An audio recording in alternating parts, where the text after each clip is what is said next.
Hello guys. Bagong araw, bagong reaction.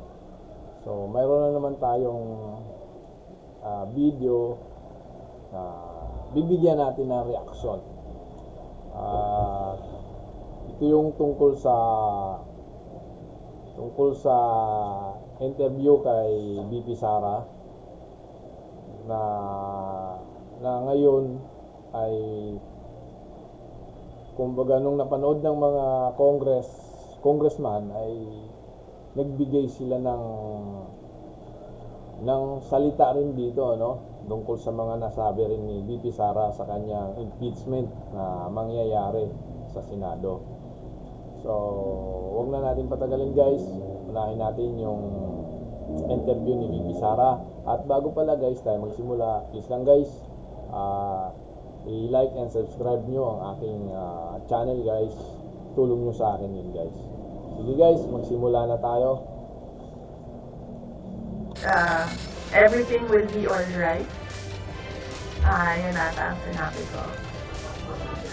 His reply was a song. MacArthur's Park. So, nagpadala siya ng video na kumakanta siya. Music Presidente and Hindi guys, balikan natin konti. Masyado na palang malayo yun. Masyado nang malayo. Ito guys. The impeachment. Ito. So, we leave it to the lawyers. Handa ba ang Vice Humarap sa Impeachment Court kung sakali? Kung pwede namang hindi, and I understand pwede naman, hindi na. Oo. Kasi baka ma-intimidate lang sila lahat sa presence ko doon. Bantayan nyo Speaking of the numbers in the Senate to be updated. bantayan nyo yung salitang intimidate gaya kasi magiging tatalakayin yan doon sa kabila sa mga congress yung salitang mai-intimidate sila kung sakaling si Sara Duterte po ay magpapakita pa sa hearing. So, tuloy tayo guys. Hindi ko masabi yan ngayon, sir. Wala pa kami dyan. Are you not confident that you have enough allies to avoid a conviction in the Senate acting as an impeachment court? Hindi ko pa naisip yan, sir. I've not counted numbers of votes in the Senate, so we are not there yet. We are still, the legal team is still in the preparation of the defense and what we will do moving forward. Pinakamataas na parusang pwedeng ipatol ng impeachment court ay ang pagkakatanggal sa pwesto at habang buhay na hindi pwedeng humawak ng anumang pwesto sa gobyerno kung mahahatulang guilty. Resignation is not an option. Wala pa tayo doon, ma'am. Masyado pang malayo yung mga ganyan na mga bagay. Nandun pa lang tayo sa pagbabasa ng actually ma'am, wala pa tayo doon dahil yung mga abogado lang yung nagtatrabaho. Hindi ko talaga alam kung anong ginagawa nila. But I have a meeting with them. Hindi mo na tinukoy ng Vice kung sino ang kanyang magiging defense team. Pero ang kanyang amang si dating Pangulong Rodrigo Duterte na nauna na nagsabing mag-aabogado para sa kanya, posibleng hindi raw kayanin na maging lead counsel. Maybe if he wants to, he can be part of the defense team. But because of his age and because of rigorous preparations in an impeachment case, baka sabihin ko sa kanya na wag na lang siyang mag-lead. Dahil medyo may edad na si former President Rodrigo Duterte. He's already 80 years old this year. Hindi pa raw sila nakakapag-usap ng kanyang ama, pero nagpahatid na raw siya ng mensahe rito. I think I said everything will be alright. Yun ata ang sinabi ko. His reply was a song. Pagiging magkaibigan. I'm okay. Alam nyo, mas masakit pa ang maiwanan ng boyfriend o girlfriend kesa ma-impeach ka ng House of Representatives. Una Yun guys, no, hanggang dun lang ang ating video para kay BP. So, pupunta naman tayo doon sa interview ni Pinky Webb sa mga congressman kagaya ni na Chua at ni Dipensor na tinatanong nga sila ngayon ni interview ni Pinky Web tungkol doon sa nagiging interview ni VP Sara. So pupunta tayo doon, guys. At siya nga pala, manghihiram tayo ng isang video na ito isang magaling na reactionist to, si Jill TV. So dito natin kukunin yung videong panunurin natin. So Sir Jill, pahiram muna ako, sir. Ito na po. Simulan na natin. Yung interview ni Pinky Web doon kay Representative Defensor, and also kay Chua Makahabayan doon sa Bilyonaryo.com. Maganda po ang kanilang topics ng Makahabayan. For more details, let's watch this. First, I'm going to go straight already on point. What's your reaction to the press conference of the Vice President? Go ahead, Congressman. It made no sense. It had no substance. So wala siyang katuturan as far as we are concerned.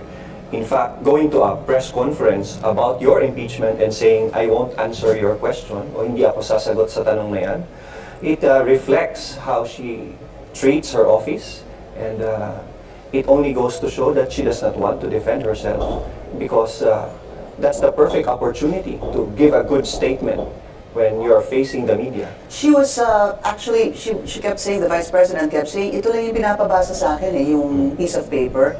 Kaya it's as if she went off script when hindi niya po napigilan to answer some of the questions of the media. So there were questions where she said that, I can't answer that, I can't answer that. So Well, you you weren't happy with that at all? You should be able to answer questions from the media. You're being impeached. You were impeached by Congress. So even before trial starts, at least you can have a meaningful answer to the public, because we're all watching. Congressman Chua, were you watching? Well, to be honest with you, hindi ko masyado siyang pinanood. But siguro, one thing I can say, kita na lang kami sa impeachment court. We're ready for her and her antics. And her antics, ha?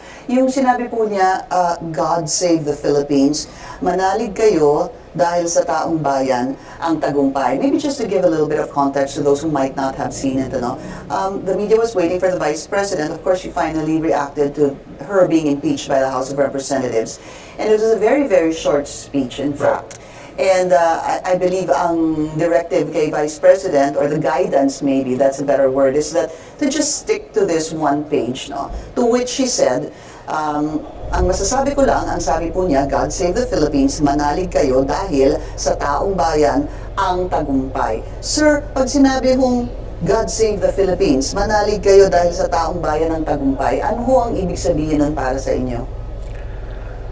Well, siguro tama siya, Kung siya ay mai-impeach talaga at eventually siya ay mapatunayan na guilty, talagang nasa taong bayan tagumpay. God save the Philippines from the Dutertes. God saved the Philippines from what? If we look back at the basis for the impeachment, pag binalikan natin yung video niya, Kita mo yung term, guys, God save.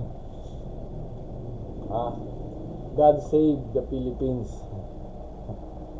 So, ibig sabihin, God save naman para sa mga Duterte. So, kapag na-impeach siya, yun na yun. Tagumpay ang tao kung mawala si Bibi Sara. telling the people, may kinausap na ako, na kung pinatay ako, papatayin ang presidente, ang first lady, at ang speaker of the House of Representatives. It reflects your moral character, and it says that you are morally unfit to be vice president, saying that on a video live na napanood ng buong sambayanan. That's a direct threat and a violation of the Constitution. It's betrayal of public trust against those who voted for you to perform and act appropriately while you're in office. It's a high crime under the Constitution. And the impeachment, that's the very basis for the impeachment. And to say that God saved the Philippines coming from someone like that makes no sense at all. So, walang Pilipinong naniniwala sa sinabi niya. Yun pong sinabi pa niya na at the end, so the speech rather was quite short, and then the Vice President gave that opportunity to the media to ask questions. Actually, ang guidance ata nga talaga sa kanya is not to speak to, she was not supposed to answer questions from the media, but she gave them the opportunity to ask, to which again she said, I can't answer that, I can't answer that. Pero meron po siyang ibang mga sinagot. And towards the end, ito po yung sinabi niya, yung mas mahirap pang iwan ka ng boyfriend or girlfriend kaysa ma-impeach ka. The Vice President seemed unbothered, sir. Yun yung, kumbaga, yung sinasabi niya na salita ng isang taong parang wala ka sa isa sa mga pinakamataas na katungkulan dito sa ating bansa, no? Na ihahalin tulad mo yung mga pangyayari sa pagkakaroon ng pagkakahiwalayan ng boyfriend doon sa posisyon mo na pilit alisin ng mga tao para sa iyo dahil hindi ka karapat-dapat diyan. So, parang napakababaw naman na ihambing mo lang sa isang magjowa na naghiwalay. Tuloy, guys. Would you agree? Siguro yun lang pinakikita niya sa taong bayan, di ba? But deep inside, I'm sure she's bothered, very much bothered. I agree. It's a defensive mechanism for someone who's absolutely guilty and someone who can look you straight in the eye and answer you properly. It's a trifle answer, no? Kalokohan na sagot yun sa isang bagay that involves national interest. You know, there was a part, Congressman, when the Vice President was asked, I believe, if she would show up, no, during the impeachment, because pwede ata, according to the Senate President, she could or she couldn't, unless she's ordered by the impeachment court. I think there was a part where she said that hindi na lang siya magpupunta para hindi kayo the word escapes me right now, pero siguro Intimidate. Yun. Yung para sinasabi ni VP Sara na baka lang magulantang kayo o umalis o parang naiilang. Baka pag pumunta ako dyan, mailang lang kayo. So yun yung gusto yung sabihin doon. Intimidate. maapektuhan. Parang ganon. Congressman Joel, would you rather have the Vice President there during the trial? Well, siguro depende sa articles na itatalakay, di ba? Because I think doon sa Article 1, tingin ko kailangan niyang pumunta at magpaliwanag, di ba? Kung ano talaga yung nasa isip niya. So, depende yan kung ano magiging diskarte ng defense. But insofar as we are concerned, napanood natin yung video, maliwanag na maliwanag. At kagaya nga ng sinasabi ni Congressman Lawrence na talagang that's betrayal of public trust. Yung maliwanag na sinasabi, guys, yung maliwanag na video doon sa pagbabanta ng BP Sara, no, sa pamilyang Marcos. Yun yung tinutukoy nila rito, yung maliwanag yung video na nagsalita siya na mayroon siyang kinakausap na isang assassin para kung siya ay galawin ng Marcos ay kailangan patayin sila at wag tumigil hanggat hindi sila mapapatay. At sinabi niya na totoo at umuo daw yung kanyang gunman. So ito yun. Tuloy, guys. Other high crimes. Congressman, you're talking about the supposed or alleged threat. Yun Not only sabi threat, mo. but the hiring of the assassin. Okay. We have, I think we have that statement made by the Vice President early on during the press conference, basically saying that hindi niya sinabi yun at kayo lang nagsasabi nun. Let's play that. I did not make an assassination threat to the President. Sila lang nagsasabi niyan. Sila lang nagsasabi may assassination, sila nagsasabi may assassin, may gunman. Sila, I would assume kayo, kasi yun po yung not first just us. article. Ang mga Pilipino ang nagsasabing ginawa niya yun because everyone saw the video. It's not us, yung sila. It's not the prosecutors or the members of the House. It's the public ang nagsasabi.